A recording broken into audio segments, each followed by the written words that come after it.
You're listening to the Armchair GM Sports Network.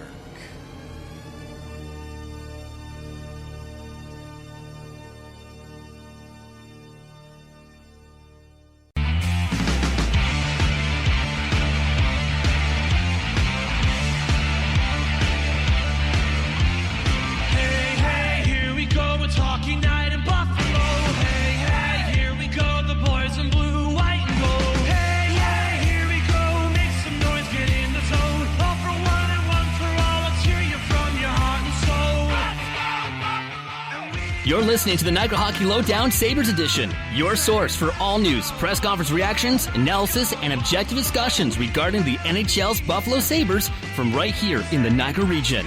Here are your hosts, Brandon Caputo and Austin Broad. Welcome back, Sabres fans, to another episode of the Niagara Hockey Lowdown Sabres Edition right here in the Armchair GM Sports Network. Your April 19th, 2021 edition. Your source of North American sports coverage by sports fans, for sports fans, delivered to you right here in the beautiful Niagara region. You can find us on social media for updates, giveaways, and sponsorship promo codes by following the podcast on Twitter at ArmchairGMPod, as well as this show's podcast at AGM Sabres Pod, as well on Instagram and Facebook. You can listen to us on many platforms, including Spreaker.com, the free Spreaker app, Spotify, YouTube, Apple Podcasts, Google Podcasts, iHeartRadio, CastBox, and Deezer. Wherever you're getting your podcast at, you can find us by searching the Armchair GM Sports Network, of course. And lastly, our beautiful user-friendly website, armchairgmsports.com, for all things regarding our network, including articles, podcast episodes, sponsors, and contributors. Wherever you're finding us at, please give us a like and a subscribe, whatever platform you're listening to us right now. As well, our website has a beautiful new mobile version, mobile-friendly version for you guys to check out, as well as our desktop version. So, two now for the price of one. As always, I'm one of your hosts of the Niagara Hockey Lowdown Sabres Edition. My name is Brandon Caputo. Follow me on Twitter at Capoots13_AGM. That's always with a Canadian Z, as always. And I'm pleased to be joined by my co-host for the Sabres Edition podcast. He was not traded by the Sabres in the trade deadline and from this podcast, so he is still here with me. He is Austin Broad, contributing writer for thechargingbuffalo.net, Dauber Prospects. Jeez, I can't even think of, he does so many things. I can't list all the things you do. It's like that video of Tiger Woods teeing off, and they're naming off like 12 things that he's won, and then Phil Mickelson just goes, all right, we get it. Austin Broad, he's a very special dude. You can follow him on Twitter at Austin_Broad. Austin, I think it's Elite Prospects that you're now working for, correct? Future considerations, I'm sorry. One day, Elite Prospects, who knows? Anyways, guys, so we're back. We know we've now established how many places Austin contributes for. He's a special dude, and he has not been traded. So, speaking of traded, the trade deadline has come and passed here for the Sabres, and a few moves have been made. So we're gonna jump into that on today's show. As well, we're gonna talk about the new life that the Buffalo Sabres have been playing with as of late.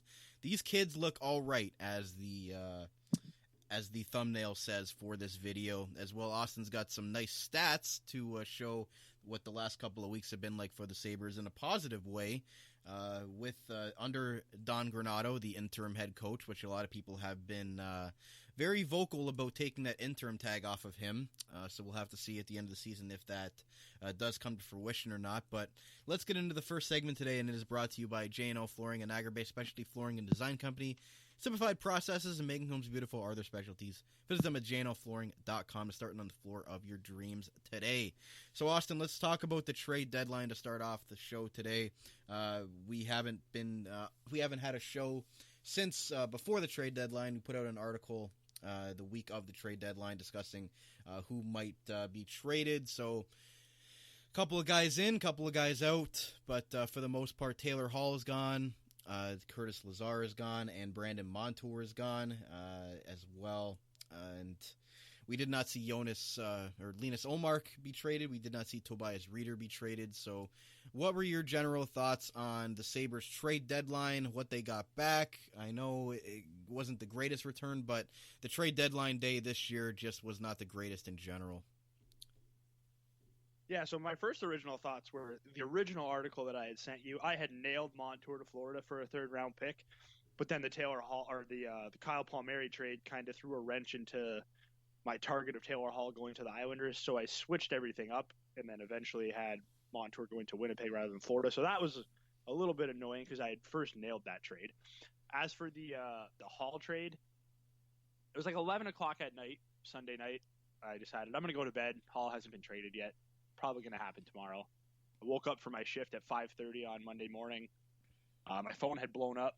I saw the trade, and I saw the return, and Anders Bjork in a second-round pick, and I kept waiting for more to come through.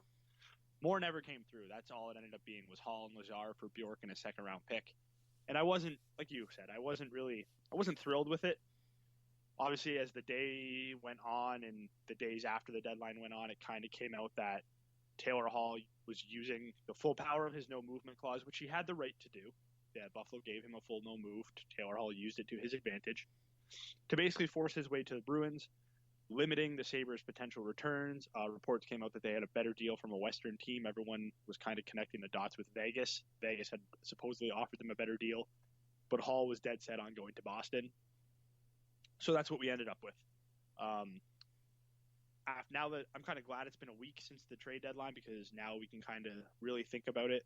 The return, still a little bit underwhelming. I don't think anyone's going to argue against that. But so far through 4 games, I'm pretty happy with the return that Buffalo got, even though it was not as lucrative as we had once thought it would be. Yeah, I mean, Anders Bjork, I mean, obviously a guy that had fallen out of out of the graces of the Boston Bruins and their organization there, as a guy that they had thought might come in and eventually be a top 9 forward for their club, and it just did not work out. But so far for the Sabres, I mean, what more can you ask for from Anders Bjork? I mean, he's come in with a little bit of a chip on his shoulder, I think, and wanting to prove that he can play in this league. And I think that he's come in very motivated to the Sabres, and he's kind of brought a little bit of that tenacity that we see on the Boston Bruins, and kind of bringing it over to the Sabres here. I've liked the way that Bjork has played through 4 games. Yeah, absolutely. I mean, that de facto, like third or whatever you want to call it, because the Middlestadt, Asplund, Thompson line, and then you have the Cousins, Rutzel line, and Bjork line. I don't know whichever one you want to consider the second or the third, but Cousins and Bjork have kind of had some instant chemistry. Bjork has done a really good job of moving the puck through the neutral zone. He's been getting to high danger scoring areas. He almost won the game for the Boston game in overtime. He just didn't get a shot off on that beautiful setup by Kyle Oposo. Like you said, it's kind of, he's not going to be a superstar in this league. He never will be. It's just not the type of player he is. But he's brought some offense. He's brought some tenacity, like you said, and he's had a way bigger role with the Sabres than he ever had with Boston. I think the first 2 games, he was averaging almost 18 minutes a night. They're giving this kid every chance to grab a future, big role with this team. And so far through 4 games, it looks pretty good. I mean, like you said, it wasn't the trade that we wanted, but Bjork looks like he could. Obviously, 4 games is a small sample size, but he looks like he could be a nice piece for this team going forward, especially being signed through 2 more seasons after this year. Mm-hmm. I mean, I was upset with losing Curtis Lazar, because I think that he plays a valuable role on the 4th line, and he's a great teammate. But again, I mean, you have Zemgus Girgensons coming back, which we all seem to forget about sometimes, that he signed a 3-year contract with the Sabres, and he'll be back at some point. And as much as we like Curtis Lazar, maybe Anders Bjork ends up being a little bit more than what Curtis Lazar is for this team. I know he's making a little bit more money than Curtis Lazar as well, but I guess that's what enticed Boston to be able to make that trade. And again, you mentioned earlier Taylor Hall. Obviously, it was reported that Boston was a team he wanted to go to all along, just didn't work out, and he wanted to join Ralph Kruger and an extra $2 million in Buffalo. And now Ralph Kruger is now no longer the head coach, so Taylor Hall was moved to Boston, and you know what? Good luck to him over there. But 3 games this week, Sabres and Bruins, should be an interesting matchup. Hopefully it brings out the best in Anders Bjork as well, playing against his former team like that. And I would love to see what would happen if Jack Eichel was playing Austin. I mean, we see how revitalized this team has been, and kind of, they've been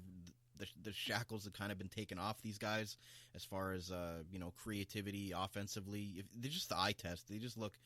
they look so much more rejuvenated. They just look so much more motivated, and they look like they're playing freely out there. Again, they're eliminated from the playoffs, so I mean that could be a little part of it. But if Jack Eichel was playing, you'd love to see what maybe the different mindset that the captain would have with this team playing this way, and finally getting some secondary scoring and some contributing from all up and down the lineup here.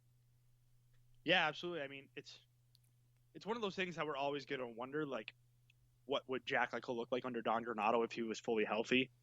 But then you kind of got to look at the other side of the coin. If Jack Eichel's healthy and in this lineup, are we seeing the big role for Casey Middlestadt, the big role for Dylan Cousins, the bigger role for Tage Thompson, the bigger role for all these young kids? So as much as I wish Jack Eichel was playing healthy here, not that you don't miss him, because obviously you miss him. He's your franchise player. He's obviously your most talented player. But just getting to see all these young kids who never got the shot under Ralph Kruger, like Rasmus Asplund and Casey Middlestadt were always up and down from the taxi squad, and every time they were in, they played well, but they never got a consistent role. All of a sudden, Jack Eichel is out, Kruger's gone, Hall's gone, Granato comes in and says, let's go, all these young kids, you're going to get big roles, you're going to play in positions. Like Casey Middlestadt's killing penalties. I don't think I've ever seen him kill a penalty, and he scored a beautiful shorthanded goal the other night. So you got to take the good with the bad. I would love to see Eichel in this system with this roster, because maybe this team would be even better. But watching these young kids forget's the wrong word, because you never forget about Jack Eichel. But watching all these young kids play and have succeed it's something different that I've never experienced before. I think this is something the Sabres probably should have done 4 years ago, rather than trying to get all these stopgap veterans to come in and try and stitch together a roster. They should have just given these young kids a shot years ago. And I mean, I'm glad Granato's finally in here doing it. And unfortunately, it did take another injury to Jack Eichel and a coach firing to finally maybe kick this team in the butt and see what they have in these younger kids. Because I never would have thought I would see guys like Thompson and Asplund playing this well. And you look at Middlestadt, I mean, I feel bad for him, because I think he was forced in way too early. He signed that deal right out of college, and they basically were forced to sign him, or else he wasn't gonna sign. So, I mean, he was forced into like a second line center role at 18 or 19 years old. Like, I just didn't think that was very ideal for him in that spot. And now it looks like he's finally rounding out into a guy that could play center in the NHL. We heard multiple coaches say that they don't think that he can play center. We also didn't hear that Sam Reinhardt could drive his own line. Well, I mean, he's playing center as well. So, got a couple of guys there that maybe, like you mentioned, if Jack was on the lineup, you wouldn't have had an opportunity to see them in that center ice position. Yeah, exactly. And it's something that we can get into, like, when the season's over in the season recap, about what a good problem to have that they might have in terms of their center depth, because now it looks like they have 4 legitimate potential top 6, top 9 center options going forward. But like you said, with Eichel in this lineup, Reinhardt's not playing center. Middlestadt was playing center, but he was mostly on the wing when he was getting in. Same with Cousins. I mean, the plan with Cousins was to always start him at wing and move him to center, but he's fully entrenched as a centerman now, and he's been playing great all year, and now you're finally starting to see the points pile up, which is great.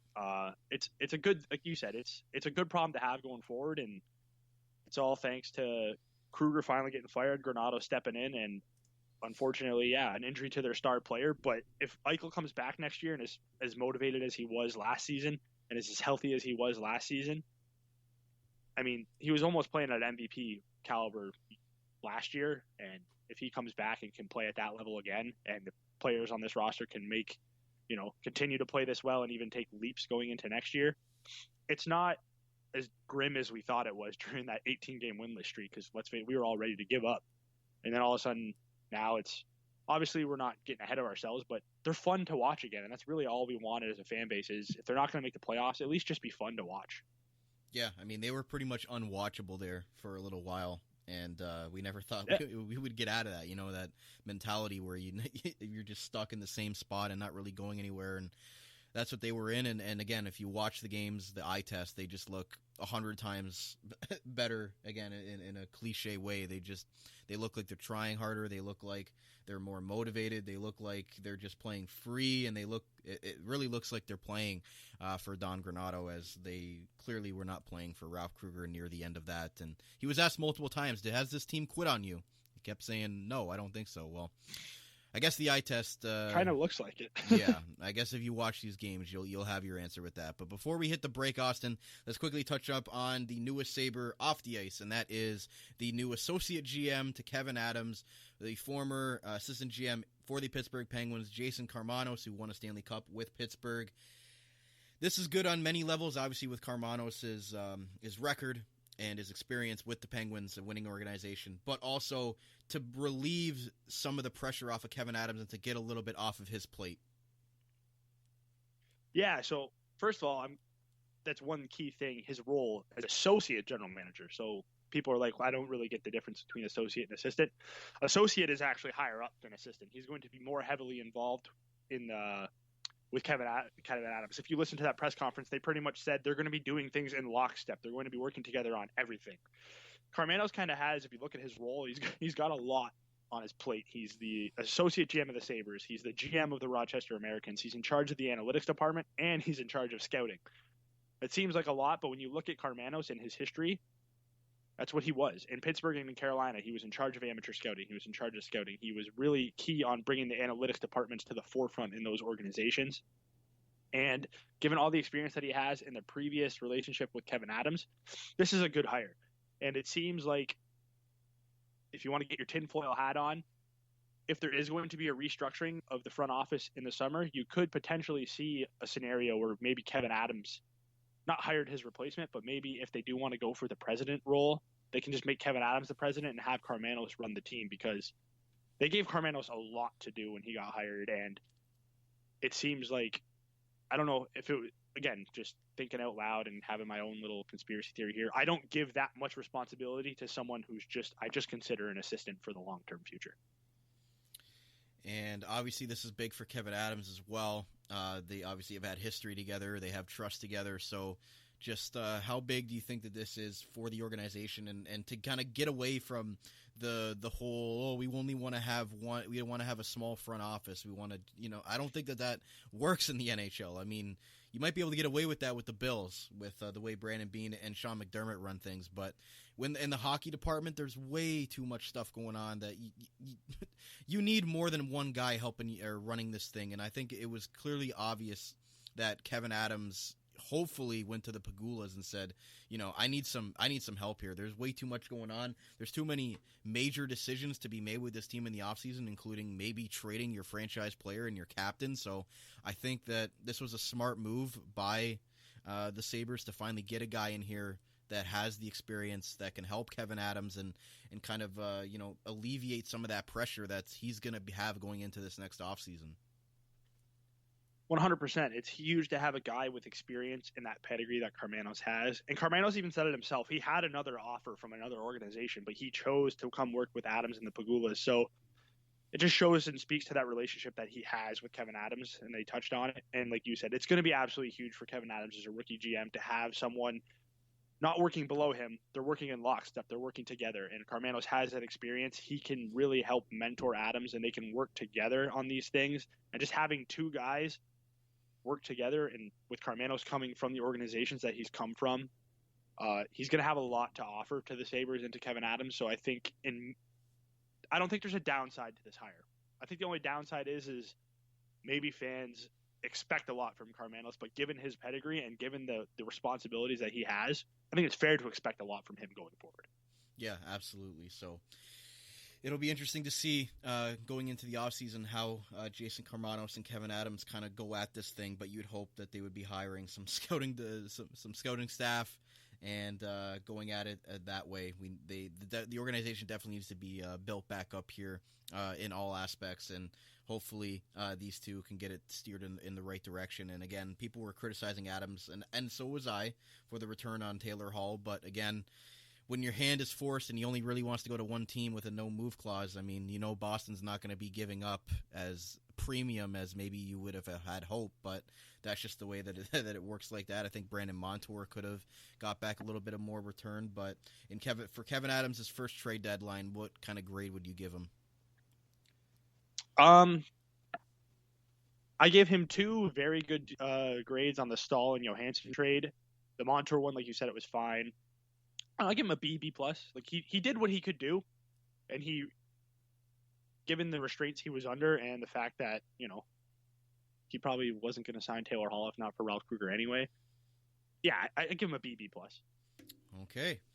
So we're going to hit our first commercial break today, guys. We're going to come back, and we're going to get into some stats, get into Austin's analytics, get into how this team has been playing under Don Granato the last few weeks. So stay right here. We'll be right back on the Niagara Hockey Lowdown Sabres edition and right here on the Armchair GM Sports Network.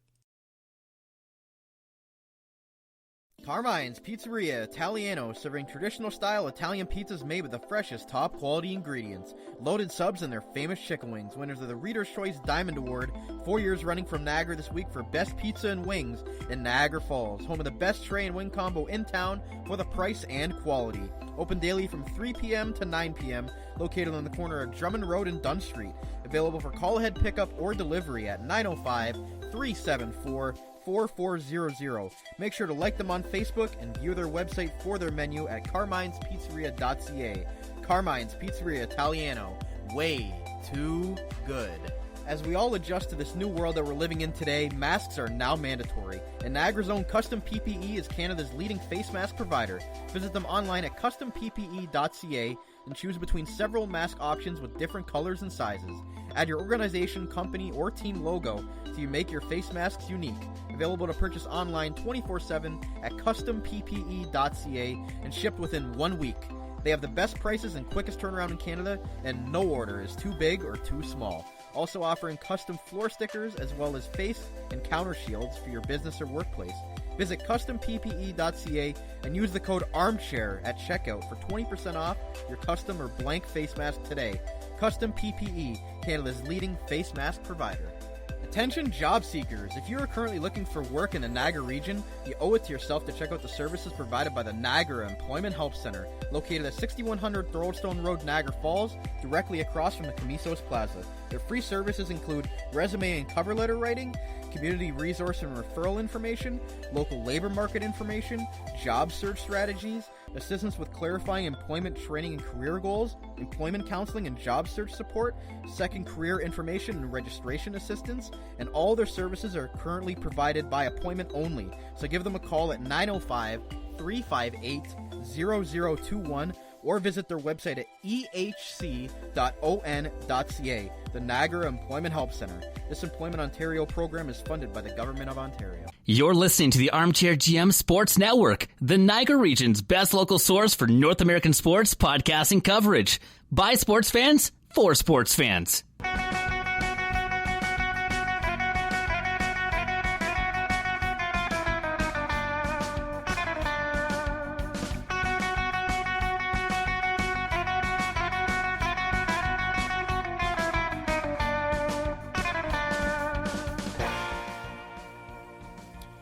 Ladies and gentlemen, welcome back to segment 2 of our Niagara Hockey Lowdown Sabres edition. Brandon Caputo and Austin Broad back with you here. This segment today is brought to you by Carmine's Pizzeria Italiano, home of the best pizza wing combos in Niagara Falls, Ontario. From Niagara this week, 4 years running. Visit them at carminespizzeria.ca and like their Facebook for unique promotions. Available for call-in, pickup, or delivery.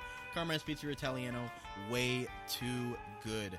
Austin, a couple miscellaneous things to go over here as far as news and notes for the Sabres. Kyle Pozo will miss the remainder of the season due to an injury. Again, Pozo just has not looked the same for the Sabres since he had that weird injury a few years ago where he was hospitalized, and we didn't even know kind of what his status was with that. So he just kind of hasn't been the same player. He's going to be out for the rest of the season as well. Obviously, Captain Jack Eichel is going to be out for the rest of the year with that neck injury that obviously was sustained early on in the season, and he just did not look like the same Jack Eichel that we're used to. A couple other things. Obviously, we didn't touch on it much, but Matthias Samuelsson was called up from the minors, played in his first game last night as well. Stephen Fogarty, the Fogue Daddy, was called up from Rochester, the Rochester captain. Gotta love the Fogue Daddy, doing some good stuff. And as well, Arttu Ruustalainen was called up and has been playing for the Sabres as well. So quickly, Austin, what have you thought of Ruustalainen, Fogue Daddy, and Matthias Samuelsson in his first NHL game last night? So quickly on Samuelsson, I mean this is a compliment given his play style and his partner. When you don't notice that type of player, that's a successful debut because he's a nice defensive physical shutdown defenseman who can contribute some offense, but a really steady, not flashy debut for Samuelsson, which is kind of what you want from a guy like that. Ruotsalainen, I mean, looking like a Victor Olofsson light, the same type of player. Off the puck, he's fantastic. He's got a wicked shot. Cousins set him up beautiful for both of his goals. Fogarty, the fourth line. I feel bad for anyone who's got to play with Cody Eakin. Let's just be honest. Cody Eakin has been abysmal, and anyone who's on that line with him just gets dragged down. But Fogarty has done some stuff that you love to see from a fourth liner. He looks like he could be, that fringe call-up guy. So, I mean, you got to be impressed with what you've seen from some of those guys. And Kyle Oposo, it's unfortunate. The injury was just a shot in the face from Matt Irwin, which the poor guy, I feel for him. And Eichel, we'll see. I mean, there's been rumors on will he get surgery, will he not? But he should be back and healthy for next year. Perfect. So, with that said, I mean, again, it's interesting because we look at the statistics and how this team has been playing, Austin, and it just looks night and day. And like we mentioned in the first segment, a lot of guys getting a lot more opportunity with injuries and with coaching staff and just kind of playing free. Over the last 14 days, Casey Middlestadt leads the way with 7 points in those 14 days for the Sabres. Obviously, that doesn't include how many games that he's played, but in the last 14 days, he has 7 points. Rasmus Dahlin has 7 points. He's starting to look like the guy that was drafted first overall and to be the guy to be the next franchise defenseman for this team. And again, he's a +2, which is miraculous considering I think at his peak this year he was at -34. So +2 in the last 14 days. That's obviously a pun intended, a plus for Rasmus Dahlin. Sam Reinhardt has also been decent, 6 points as well. Power play goal yesterday on a wicked shot. Jeff Skinner, 5 points. Again, we never thought Jeff Skinner would score again under Ralph Kruger, and he's got 5 points in the last 14 days, two goals. Dylan Cousins got 5 points. Asplund, 5 points. Tage Thompson, 5 points, including 4 of those have been goals. And again, you just look up and down the lineup here, and usually we're used to seeing, the Jack Eichel with 20 more points than everybody else on this roster, but you're finally starting to see the depth scoring and, the scoring throughout the lineup come with this team and from guys that, like you had mentioned in the first segment, that we thought were afterthoughts on this in this organization with Casey Middlestadt, Tage Thompson, Rasmus Asplund coming alive. We know what Dylan Cousins is going to be in the future, hopefully. Jeff Skinner, obviously people who criticize that contract, and he's finally starting to play better. You saw it yesterday. He had a partial breakaway, kind of using that great feet work that he has with his skating. Just he looked very good, and even on the defensive side, Ristolainen has looked better. Yoki Haru is another guy, a former first-round pick that they traded or they acquired for another first-round pick in Alex Nylander. So up and down the lineup, Austin, not just looking at the stats, obviously stats don't lie, but when you kind of connect the stats and when you're watching the game, they're getting contributions up and down the lineup, which I don't think we've been able to say from a Sabres team since they began this playoff drought 10 years ago. Yeah, going back even further, I like the 14 days was a nice little sample size there. But when you go back further to March 29th, which was Granato's first win, that 6-1 win over the Philadelphia Flyers. The Sabres are 6-3-3. They have 29 5-on-5 goals, second in the league, by the way, which is amazing considering they were the worst 5-on-5 scoring team under Ralph Kruger. They have 42 total goals, which is good for fourth in the league. Dahlin, you said he's producing well. He's got 8 points, 2 goals, 6 assists. Casey Middlestadt leads the team in goals in that 12-game stretch with 7. He has 10 points. He's now third on the team in total goals.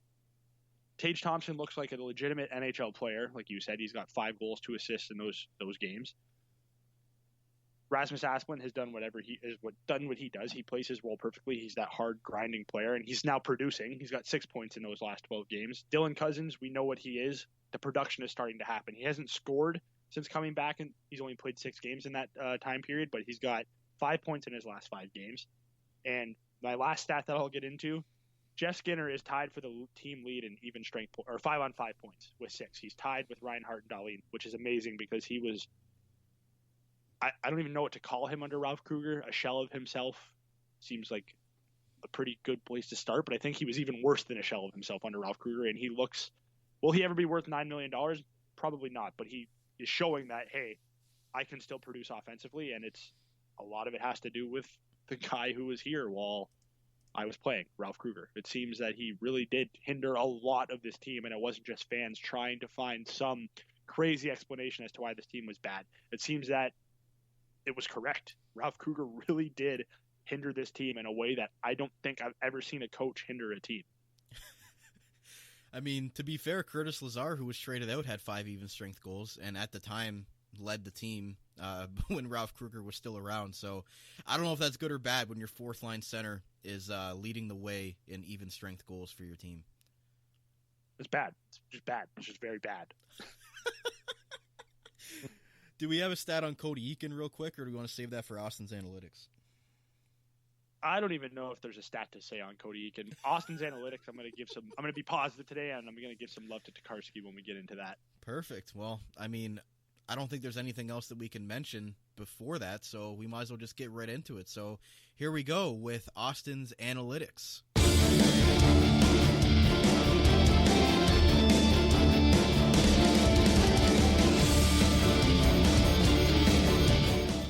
Austin's Analytics today is brought to you by Custom PPE, Canada's leading face mask provider. Best prices and quickest turnaround in Canada, built from right here in the Niagara region. Order today at customppe.ca.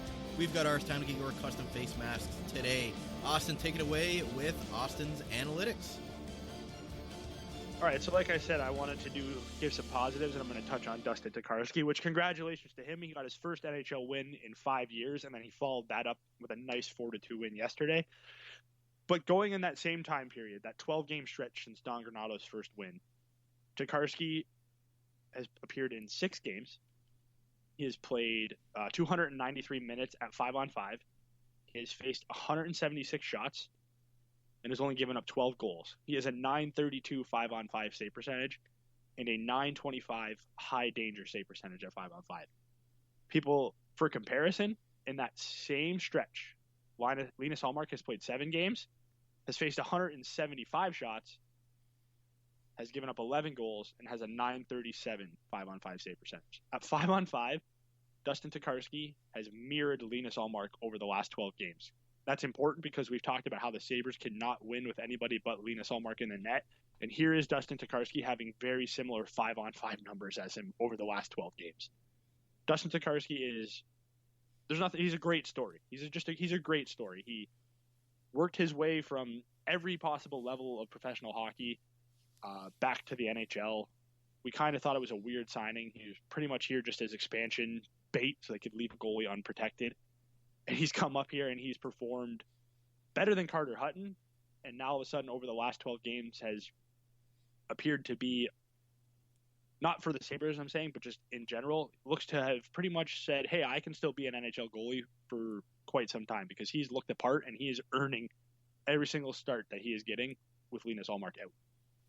Yeah, Linus Ullmark week to week, unfortunately, and just the up and down season that he's had, just so many things that he's had to deal with on and off the ice. So we feel for Linus as well. But again, what Dustin Takarski has done, I mean, you look at the stats, 2-5-2, but obviously you looking into it more in depthly on the analytics side of it, definitely looks like he's given them a chance the last couple of nights here to win games, and that's something that we haven't been able to say from any Sabres goaltender not named Linus Ullmark. So obviously Carter Hutton's day-to-day, so Dustin Takarski's kind of leading the way here as the Sabres starting goaltender, which again might cringe a lot of people and scare a lot of people, but again he's shown that he has been able to at least hold his own here as a guy who, like you had mentioned, probably didn't even know that he was going to be playing as far as in the NHL ever again at 31 years old. I mean, I think it was, they put up the stat when he finally got his first win. I think it was about 400 or 500 days since his last NHL win. So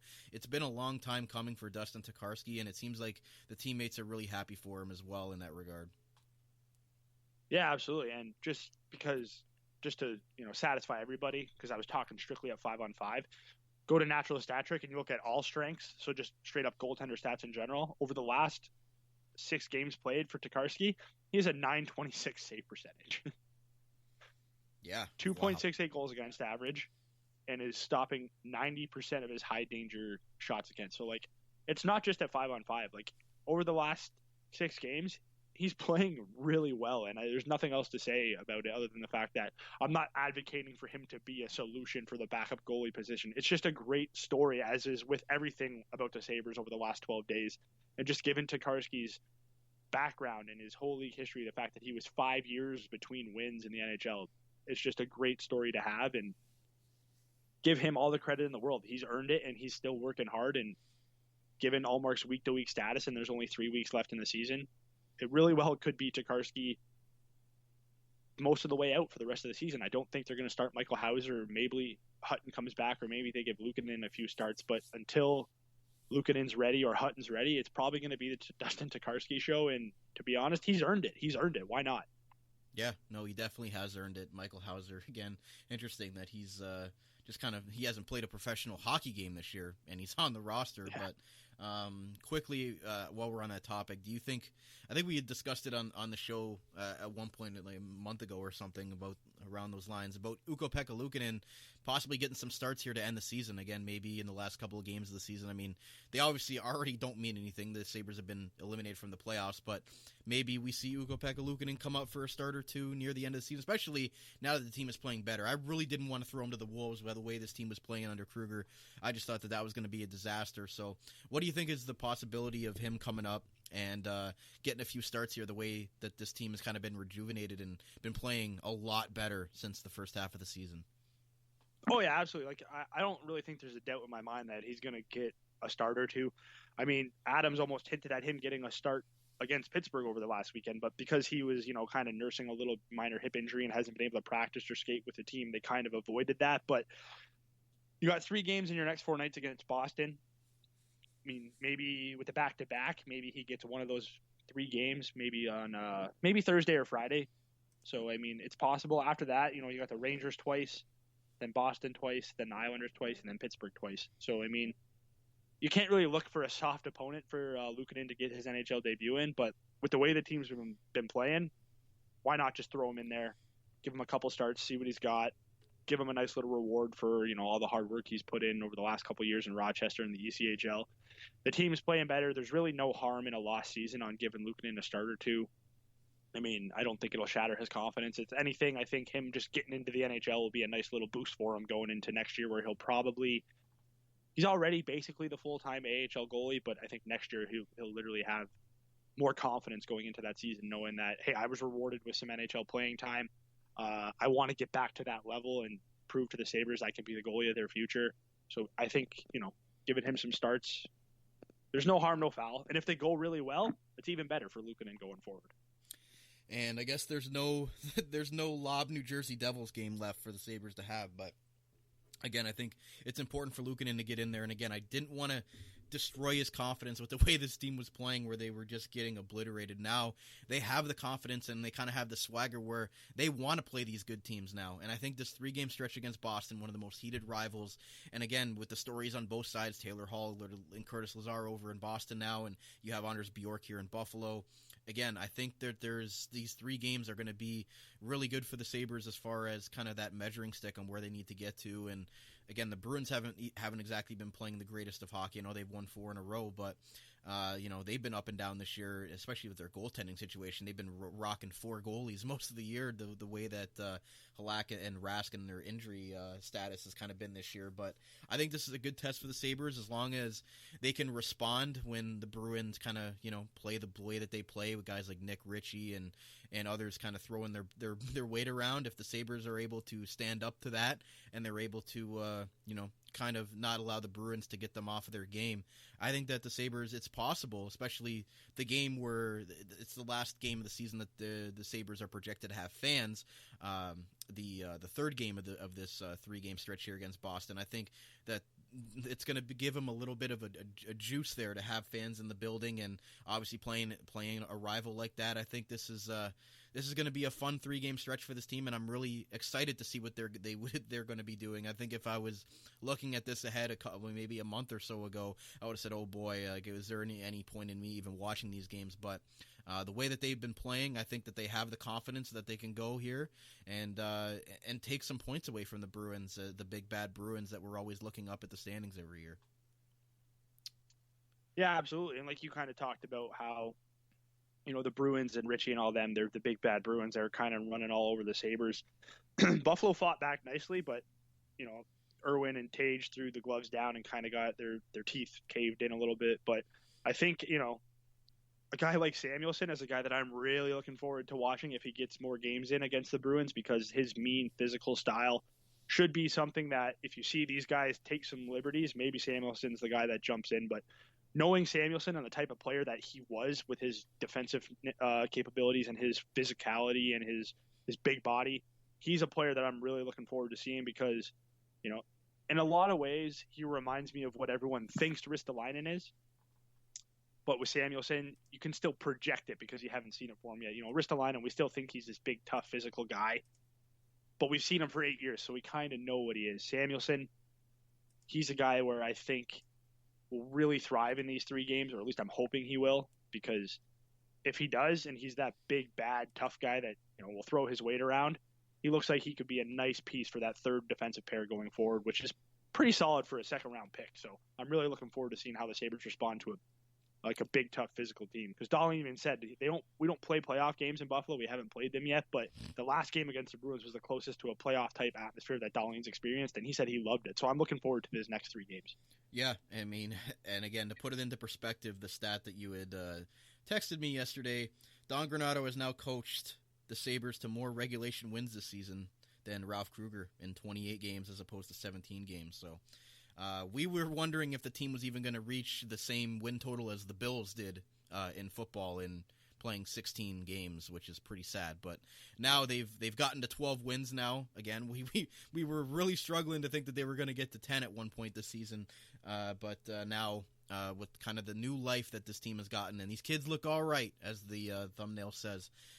But they are only 3 points behind the Devils. As far as the rest of the last place teams, they're only 7 points back of the Red Wings, which still, makes me cringe thinking about that. They are 4 points behind Anaheim and 3 points behind Ottawa. So if you guys are the people that want them to just tank and try to get the first overall lottery pick, they're not doing a great job in that. But if you're on the fence or on the other side of wanting them to still look good while losing, I think that they're doing a good job of that, and they might get themselves out of the basement by the end of the season, which is incredible the way that they looked through 3 quarters of the season.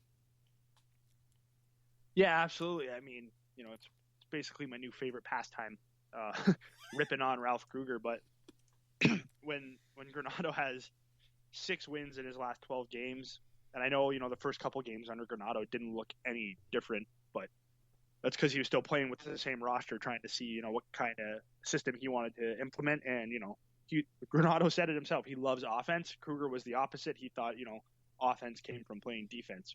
Granato's a bit of the opposite. Good defense comes from playing offensively, which I think is the system that this team needs, especially for young kids. Young kids obviously love playing offensively. The best coaches let players play to their strengths, and then when they're more developed, kind of teach them the nuances of defense. It looks like Granato is doing that. It's gotten to a point where if the Sabres were to announce they're removing the interim tag from Granato's coaching position, fans would actually be okay with it, which I did not think would ever happen when Granato was named the interim head coach. This year's draft, there is no true flyer superstar in this draft. So if you really want the first overall pick, this year's not the year to do it. So I'm glad we're seeing Granato coach this team the way he's doing. And I hope they do catch a team like the Devils and the Senators and the Ducks in front of them, because, it's not the year to want the first overall pick. So you might as well go out there and show the rest of the league, and from Granato's standpoint and from the Sabres standpoint, that we're not a joke. We're not going to roll over and just try and be last place. We said it when Granato was hired as the interim head coach. He's basically coaching for whatever future NHL coaching career that he thinks he has or that he wants. And so far, I mean, he's doing a pretty damn good job. He looks like he does have the makings of an NHL head coach. If it's not with the Sabres, maybe with somebody else. Because the fact that he's doing this with, I can't even say a not talented roster anymore, because they're obviously showing that they do have some talent in these young kids. But for an inexperienced roster without Jack Eichel and with Dustin Takarski in net, what Granato has the Sabres team doing, I mean, is awesome. It's hard to ignore that the Sabres, were shooting terribly under Ralph Kruger. Their shooting percentage was so low and their finishing rate was amongst the worst in the league.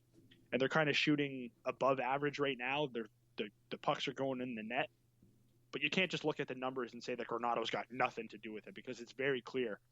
Anyone with eyes can see it's night and day under Granato compared to with Ralph Kruger. So it's positive. It's positive for the first time in a long time. That's a great way to end it, Austin. Can't say it any better myself, but I will say, yes, we don't need another last place finish under the belt of this team. So I'm okay with them trying to improve going into next season and trying to gain confidence for these young kids as they hopefully turn the page here onto next season, and a hopefully optimistic season coming out of what has been a very tough year all around, not just with what's going on the ice, but off the ice as well. It's been very tough for these players to kind of go through all of that. So hopefully next season, better things are on the horizon. We've been saying that for 10 years, but we really see that there is possibility here for something special if these young players are going to step up like this and contribute at an NHL level. So with that said, guys, that's going to wrap it up for today's episode of the Niagara Hockey Lowdown Sabres edition right here in the Armchair GM Sports Network. As always, I'm one of your hosts of this podcast. My name is Brandon Caputo. You can follow me on Twitter at Caputs13_AGM, always with a Canadian Z. As well, you can follow my co-host Austin at Austin_Broad. And again, check out his stuff at Dauber Prospects, Charging Buffalo, and Future Considerations. I got it right this time in the outro. So doing a lot of great stuff. Special guy as far as scouting stuff. So please go and check out his work. Always great stuff. Austin, good to talk to you. We'll talk hopefully next week.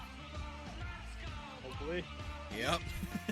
Hopefully we'll have some wins to talk about. This 3-game stretch against the Bruins.